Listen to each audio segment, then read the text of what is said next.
تو میں عرض آپ کی خدمت میں کر رہا ہوں کہ یہ سوال کیا جائے گا کہ امام کون. اب اس کی دلیل بھی دوں میں قرآن سے.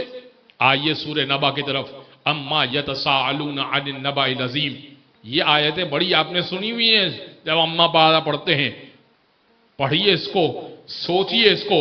اذان اکرام یہ قرآن تدبر اور تفکر کے لیے ہے. اما یتساءلون عن النبأ العظیم.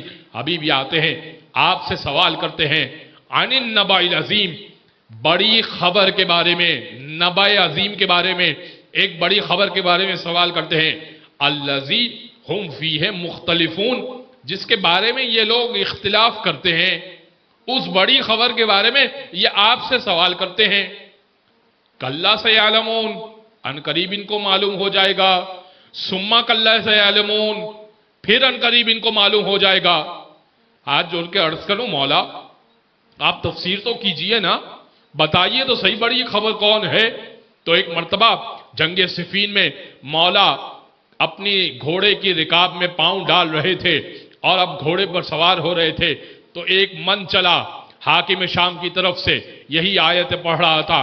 اما یتساءلون عن النبأ العظیم الذی ہم فیہ مختلفون.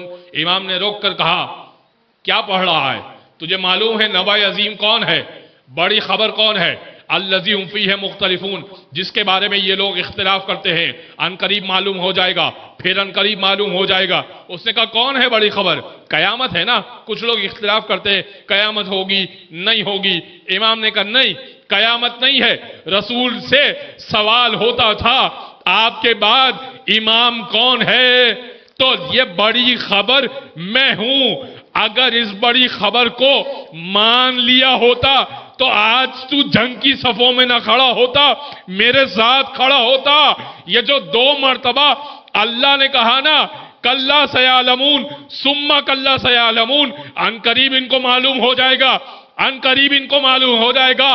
قبر میں معلوم ہوگا کون حق کا امام تھا, محشر میں معلوم ہوگا کون حق کا امام تھا.